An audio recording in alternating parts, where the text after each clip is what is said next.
교재 12페이지 보겠습니다. 없으신 분들은 손들어 주시면 되겠습니다. 세례 요한이 유대 광야에서 회개를 선포합니다. 많은 이들이 사방에서 몰려와 각자의 죄를 자복하고 요한에게 세례를 받습니다. 반면에 회개하지 않는 당시 종교 지도자들에게 요한은 하나님의 임박한 진노를 선포합니다. 예수님께서도 세례 요한을 찾아와 세례를 받으십니다. 요한은 자신이 예수님께 세례를 받아야 한다고 하지만 예수님께서는 요한에게 세례를 베풀라고 하십니다. 세례 요한이 예수님께 세례를 베풀자 하늘이 열리고 하나님의 성령이 비둘기같이 내리며 하늘에서 이는 내 사랑하는 아들이요 내 기뻐하는 자라는 소리가 들립니다. 오늘은 이제 예수님의 오실 길을 예비한 세례 요한에 대한 내용입니다. 세례 요한은 우리가 아는 대로 사가랴와 엘리사벳의 아들입니다. 늙음하게 얻은 아들이고 아버지 세례 요한, 아버지 사가랴는 제사장이었습니다. 신분이 귀한 신분이고 늙어서 이제 얻은 아주 귀한 아들이었죠. 예수님보다 6개월 먼저 태어나서 세례 요한이 받은 사명은 예수님께서 오실 길을 평탄케 하고 백성들에게 이제 내 뒤에 예수님 메시아가 오실 것이다 하는 것을 알리는, 예수님을 소개하는 일이 세례 요한이 해야 할 일입니다. 그 일에 아주 충실한 훌륭한 세례 요한의 모습을 오늘 본문에서 볼 수 있습니다. 자, 3절 말씀이 세례 요한의 사명을 말합니다. 우리 3절, 4절, 2절 말씀 함께 읽어봅니다. 시작. 그는 선지자 이사야를 통하여 말씀하신 자라. 일러스되 광야에 외치는 자의 소리가 있어 이르되 너희는 주의 길을 준비하라. 그가 오실 길을 곧게 하라 하였느니라. 요한은 낙타털 옷을 입고 허리에 가죽띠를 띠고 음식은 메뚜기와 석청이었더라. 아멘. 제가 방금 세례 요한이 제사장의 아들이라고 했는데 4절에 보면 복장이 낙타털 옷을 입고 허리에 가죽띠를 띠고 음식은 메뚜기와 석청이었다. 1절에 보면 유대 광야에서 말씀을 전했다. 그 세례 요한은 집을 떠나서 유대 광야에 살았습니다. 여러 가지 학설과 추측이 난무하지만 오늘 본문을 통해서 보면 아주 부유한 집안에 사랑받을 수 있는 막내 아들인데 그 편한 위치를 다 버리고 유대 광야에서 철저하게 고행하면서 하나님 앞에 기도하고 예수님을 소개하는 사명에만 충실했던 인물입니다. 세례 요한 하면 3절에 나오는 대로 이사야서에 나오는 예언이죠. 광야에 외치는 자의 소리. 그럼 뭐 하는 거냐? 주의 길을 준비하고 오실 길을 곧게 하는 것이 세례 요한의 사명입니다. 한번 따라해 보시죠. 광야에 외치는 자의 소리. 이 소리라는 단어가 중요합니다. 여러분, 세례 요한은 사람이지요. 그러면 세례 요한을 표현할 때는 광야에 외치는 자라고 해야 맞습니다. 그렇죠? 사람이니까 뒤에가 자로 끝나야 될 거 아닙니까? 세례 요한이 뭐 하는 사람이요? 광야에서 외치는 자입니다. 이게 맞는데 오늘 본문의 3절에 보면 광야에 외치는 자의 소리라고 되어 있습니다. 그러니까 세례 요한이라는 사람보다 세례 요한의 입에서 나오는 소리가 더 중요하다, 이런 뜻이죠. 이 말씀의 배경은 이렇습니다. 과거에는 보면 우리나라와 다른 나라가 전쟁을 합니다. 그러면 예를 들어서 길보아 산이나 골짜기 사이에 큰 평원 같은 데서 양쪽 군이 대치하고 이제 장군들이 나와서 막 몇 탑을 겨루고 그 다음에 전면전으로 싸우지 않습니까? 그러면 그 전쟁터에 나가는 용사들을 바라보면서 격려하는 것이 임금과 그리고 아이들 그리고 노인들 그리고 부인들입니다. 만약에 전쟁터에 나가서 지게 되면 그 나라는 큰 위험에 빠지고 아녀자들은 다 죽거나 포로로 잡혀가죠. 그러면 전쟁터에 나가는 그 순간부터 마을에 있는 사람들, 나라에 남아있는 사람들은 전쟁터에서 승리하고 돌아오기를, 그리고 내 사랑하는 남편이 살아 돌아오기만을 간절히 바랍니다. 근데 예를 들어서 전쟁의 결과는 요즘 말로 하면 핸드폰도 없고 모르잖아요. 전쟁이 몇 주간이 될지, 한 달이 될지, 두 달이 될지 초조한 상황에서 전쟁에서 승리했을 때 그러면 전쟁에서 승리한 군대가 다 전열을 재정비하고 본국으로 돌아올 때 제일 먼저 파견하는 전령이 있습니다. 전쟁에서 이겼다 하면 제일 빠른 말을 타고 전령 한 사람을 급하게 고국으로 보내죠. 그리고는 이 전령이 하는 일은 우리가 이번 전쟁에서 첫 번째 이겼습니다. 두 번째 가장 큰 공을 세운 개선 장군이 누구입니다. 이 두 가지를 알리는 게 전령의 역할입니다. 그 전령을 다른 말로 하면 광야에 외치는 자의 소리입니다. 그러면 전령은 제가 전령입니다. 그게 중요한 게 아닙니다. 전령이 말을 타고 돌아오면 모든 백성들이 노심초사하고 그 전령의 입에서 승리했습니다. 가장 큰 공을 세운 개선 장군이 누구입니다. 그 두 가지 말만 중요한 겁니다. 전령이 누구냐가 아니라 전령의 입에서 나오는 소리가 중요한 거죠. 그게 3절입니다. 그러면 이걸 영적으로 해석하면 어떻게 될까요? 사람들은 세례 요한에 주목하는 겁니다. 야, 세례 요한 대단하다. 제사장 집안의 아들인데, 그것도 외동 아들인데, 야, 저렇게 고행을 하면서 훌륭한 하나님의 사람이다. 세례 요한의 사람들은 주목하는 겁니다. 세례 요한은 그게 아니라는 거죠. 나는 광야에 외치는 자의 소리일 뿐이다. 내가 내 입에서 나오는 소리는 내 뒤에 오실 개선 장군, 누굴까요? 예수님이죠. 예수님을 소개하는 것이 내 역할이다. 나에게 주목하지 말라. 내 입에서 나오는 내가 소개하는 예수님, 그분이 인류를 위한 구원자니 그분이 곧 오실 것이다. 나에 향하는 모든 관심을 예수님께 돌리는 것이 세례 요한의 역할입니다. 정말로 훌륭한 사람 아닙니까? 사람들이 자기에게 관심을 두고 있는데, 세례 요한이 사실은 예수님보다 6개월 먼저 태어났지요. 제자들도 더 많았지요. 인기도 더 많았지요. 가문도도 높지요. 다 포기하고 고행을 사서하면서 예수님을 소개합니다. 그리고 세례 요한은 거침이 없습니다. 눈치 보지 않습니다. 당당하게 하나님 말씀을 전합니다. 7절 보십시오. 자, 7절 말씀 함께 읽습니다. 시작. 요한이 많은 바리새인들과 사두개인들이 세례 베푸는 데로 오는 것을 보고 이르되, 독사의 자식들아, 누가 너희를 가르쳐 임박한 진노를 피하라 하더냐. 아멘. 독사의 자식들아, 이렇게 말합니다.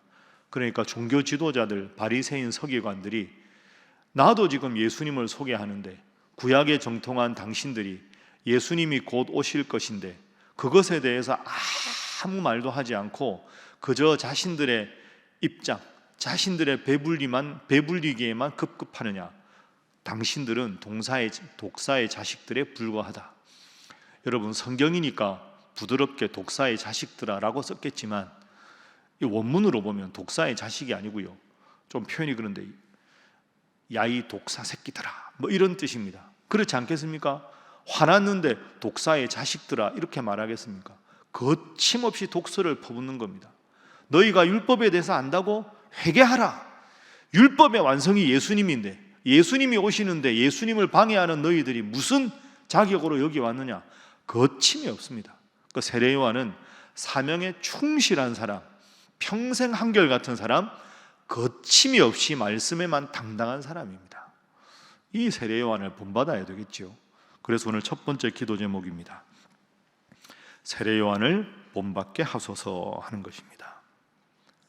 하나님 주신 사명에 한결같이 충성을 다하는 사람, 핑계대지 않고 변명하지 않고 끝까지 하나님 주신 사명에만 충실한 사람. 그래서 세례 요한이 죽었을 때 예수님이 그렇게 말씀하셨죠. 여자의 몸에서 난 자 중에 세례 요한보다 큰 자가 일어남이 없도다. 왜 그랬을까요? 한결같이 하나님 주신 사명에만 충실한 사람. 여러분 받은 사명이 무엇이든 간에 하나님 주신 일에, 맡겨주신 일에 세례 요한처럼 한결같이 충성해서 우리 주님의 칭찬받는 여러분 되시기를 주님 이름으로 축복합니다. 자, 오늘 본문 말씀 우리가 1절부터 시작했는데요. 자, 1절 말씀, 2절 말씀, 2절 함께 읽어봅니다. 시작. 그때 세례 요한이 이르러 유대 광야에서 전파하여 말하되 회개하라, 천국이 가까이에 왔느니라 하였으니. 아멘. 1절을 스쳐 지나가기 쉬운데 다시 보면 좀 이상한 게 있습니다. 세례 요한이 회개하라, 천국이 가까웠다, 이걸 전한 장소가 어디입니까? 유대 광야입니다. 여러분, 유대 광야는 사람들이 못 삽니다. 더워서. 지금 이제 신약 성지를 두 번째 갔지만 과거에 우리가 이스라엘 갔을 때 유대 광야를 가봤거든요.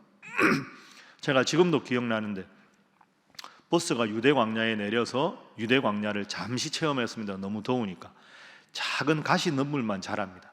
사막은 아무것도 못 자라는 게 사막이고요, 광야는 최소한의 물이 있어서 가시덤불이 듬성듬성 있는 데가 유대 광야입니다. 내려서 잠시 걷는데 제가 핸드폰으로 딱 보니까 39도 찍혔습니다. 그리고 한 바퀴 돌고 왔을 때 41도까지 올라가더라고요. 여러분, 낮 기온이 41도면 사람이 못 삽니다. 그렇죠? 유대 광야에 누가 삽니까? 길을 걸을 때 할 수 없이 지름길로 가기 위해서 잠시 지나갈 때도 충분한 식수를 준비해야 되는 곳이 유대 광야입니다. 그럼 세례 요한이 말씀을 전한다면 시장옥이나 사람들이 많은 데로 가야 될 텐데 1절 유대 광야에서 말씀을 전합니다. 그런데 희한한 일이 벌어집니다. 5절 보십시오. 예루살렘과 온 유대와 요단강 사방에서 다 세례 요한에게 나와서 죄를 자복하고 요단강에서 세례를 받습니다.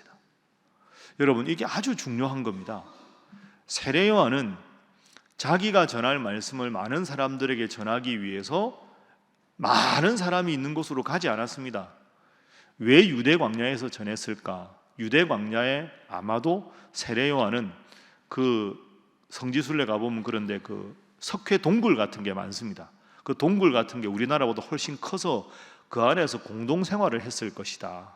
공동체로 살면서 거기서 하나님 말씀 읽고 기도하고 그런 일만 하는 그런 공동체가 있는데, 그런 공동체로 생활한 사람이 세례 요한이다. 그러니까 유대 광야는 세례 요한이 사는 곳입니다.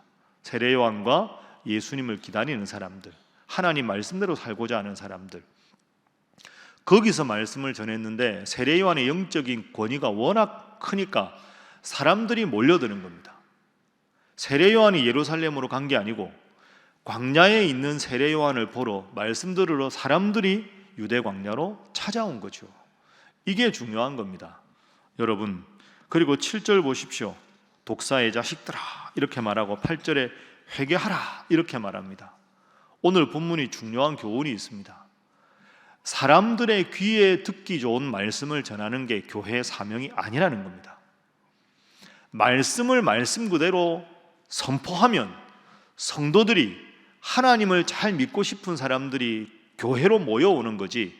제가 목사지만 목사가 교인들 힘들다고 그냥 그저 복 받으실 겁니다. 위로, 필요하지요.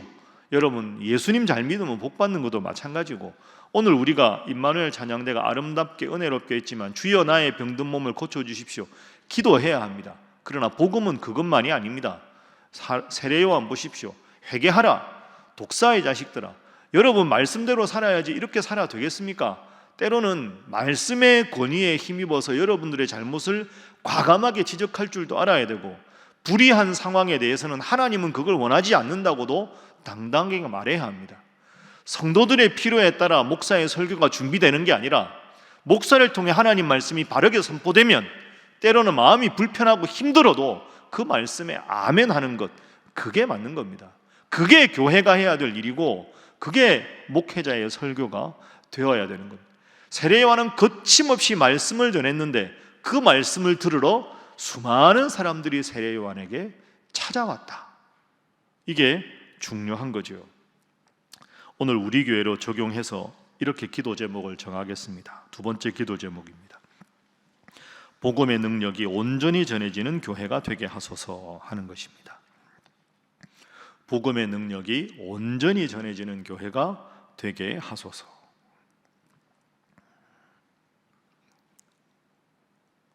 그러니까 성도들의 필요에도 맞추는 것도 때로 필요하지만 더 중요한 건 뭡니까? 말씀을 말씀으로 전하는 것, 복음을 온전히 전하는 것. 그래서 늘 제가 우리 목사님들에게도 말합니다. 목사는요, 전도사님들은요, 설교 준비하는 게 내가 성도들에게 얼마나 많은 은혜를 끼칠까? 이게 본질이 아닙니다. 여러분 섭섭하게 들으실지 모르겠는데 저는 제가 주일날 설교하고 나서 여러분들이 은혜 많이 받았습니다 라는 말을 많이 하시면 인간적으로는 보람이 있지요. 그러나 그게 중요한 게 아닙니다. 목사의 설교는 교인들에게 얼마나 많은 은혜를 끼치느냐는 두 번째 문제고요, 말씀을 붙잡고 하나님 앞에 얼마나 씨름하느냐가 본질입니다. 이걸 열심히 했는데 교인들 반응이 별로 없다, 그거 괜찮은 겁니다. 그런데 하나님 앞에 복음을 갖고 씨름하는 시간이 적었는데 교인들이 듣고 오늘 재밌었습니다, 좋았습니다, 그거 뒤집어진 겁니다. 지금 우리 목사님이 그렇다는 게 아니고요, 제가 신학교에 있을 때나 목사님들 설교를 딱 들어보면 그냥 생각하십시오. 딱 들어보면 몇 시간 준비했는지 다 압니다. 저 정도 되면 제가 잘해서가 아니라 목사 안수 받은 지 한 30년 지나고 보면 누구라도 설교를 딱 5분 들어보면 저분은 이 설교를 몇 시간 준비했겠구나, 이게 딱 나옵니다. 그런데 가끔 신학생들 보면 원고 철저하게 안 쓰고 한두 장 딱 PPT로 만들어서 핵심만 가지고 적당하게 회중들 분위기 봐서 쉽게 말하면 애드립이라고 하죠. 그냥 대충 말하면서 핵심만, 그 망하는 길입니다. 젊은 목사가 원고 또박또박 한 줄 한 줄 안 쓰고 대충 써서 하는 게 습관되면 평생 못 고칩니다. 그거 망하는 길입니다. 본인만 망하는 게 아니라 성도들을 망하게 하는 길입니다. 토시 하나까지 정확하게 써야 합니다. 글자 한자에 성도가 시험 들 수도 있고 한 단어에 성도의 영혼을 살릴 수도 있는 게 설교입니다. 여러분들도 말씀을 잘 들으셔야 합니다. 목사의 설교보다 더 훌륭한 게 하나님 말씀 아닙니까? 말씀 한 절 한 절 읽으시고 그 말씀 하나 붙잡고 간절히 기도하셔서 말씀이 여러분을 살리는 우리 성도들이 다 되시기를 주님 이름으로 축복합니다. 자, 이어서 예수님의 모습을 보겠습니다. 드디어 예수님과 세례 요한이 만납니다. 자, 13절 보십시오. 예수님께서 요단 강가에 가서 요한에게 세례를 받으려고 하십니다. 요한이 깜짝 놀랍니다. 14절. 내가 당신에게서 세례를 받아야 하는데 당신이 내게로 오십니까? 15절 함께 읽습니다. 시작. 예수께서 대답하여 이르시되 이제 허락하라. 우리와 이와 같이 하여 모든 의를 이루는 것이 합당하니라 하시니 이에 요한이 허락하는지라. 아멘. 여러분, 세례 요한 말이 맞지 않습니까? 예수님, 제가 어떻게 예수님께 세례를 줍니까? 메시아이신 예수님이 저한테 세례를 주셔야지요. 세례 요한이 맞습니다. 제가 세례 요한이라도 이랬을 것 같습니다. 근데 예수님이 15절에 허락하라.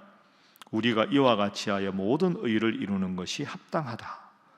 의를 이룬다라는 말은 마땅하다 이렇게 말씀하셨죠. 예수님 마음은 이런 뜻입니다. 세례 요한아, 내가 너의 마음 다 안다. 그런데 너에게 세례를 주는 권위도 하나님이 주신 것 아니냐? 내 아버지가 너에게 세례를 베풀라고 했으니 내가 메시아지만 또 유대인이다. 하나님께서 인정하신 자에게 하나님의 일을 하는 내가 세례받는 것도 자연스러운 일이다. 순리대로 하자. 이런 뜻입니다. 예수님은 죄가 없으시지만 세례 요한의 권위를 분명히 인정하신 거죠. 세례 요한은 내 아버지 하나님께서 명령하셔서 이 일을 하는 자다. 그러니 아버지의 뜻을 행하기 위해서 온 내가 나보다 먼저 아버지의 뜻을 행하는 세례 요한에게 세례를 받는 것이 자연스러운 일이다. 예수님 참 멋지지 않습니까? 전혀 권위주의적인 그런 말씀 없이, 그런 뜻이 없이 예수님께서도 세례 요한에게 세례를 받으셨다. 순리대로 그 영적인 세례 요한의 권위를 인정하는 겁니다. 세 번째 기도 제목입니다. 모든 일을 순리대로 잘 진행하게 하소서 하는 것입니다. 모든 일을 순리대로 잘 진행하게 하소서. 내가 메시아인데 이게 아니라 죄 없으신 예수님도 세례 요한에게 세례를 받으셨다. 하나님께서 정하신 권위에 순종하고 하나님께서 나에게 주신 사명에 최선을 다하고 능력이 부족하면 기도하고 잘 되면 하나님 앞에 감사 기도하고 잘 안 되면 하나님 앞에 더 겸손하고 그게 다 순리 아니겠습니까? 인생이라는 게 하나님 앞에서 내가 어떻게 살아가는가, 상황에 맞게 가장 바람직한 일을 하는 게 그게 순리대로입니다. 오늘 하루도 여러분 해야 할 모든 일에 하나님, 나의 입술의 모든 말과 나의 마음의 모든 묵상이 주님께 연락되기를 원합니다 하는 기도로 순리대로 하나하나 은혜 가운데 모든 일을 잘 진행하는 여러분 되시기를 주님 이름으로 축복합니다. 기도하겠습니다. 하나님, 세례 요한처럼 우리가 각 가정에서, 일터에서, 교회에서 맡겨주신 사명에 헌신하며 충성하게 하여 주옵소서. 또한 우리 신일교회가 복음의 능력이 전해지는 교회가 되게 하시고, 특별히 목회자들 말씀을 전할 때 하나님 앞에 말씀 붙잡고 간절히 씨름하며 이 말씀을 성도들에게 어떻게 전하는 것이 하나님 원하시는 길인가, 하나님 주신 지혜로 말씀을 잘 전할 수 있도록 역사하여 주옵소서. 하나님, 우리의 일상에서 모든 일을 하나님의 뜻에 맞게 순리대로 물 흐르듯이 잘 진행하여 먹든지 마시든지 무슨 일을 하든지 하나님 영광을 위해서 행하는 저희들 되게 하여 주옵소서. 다 함께 우리 주님 앞에 기도하겠습니다. 주여 믿습니다. 주여 믿습니다. 주여 믿습니다.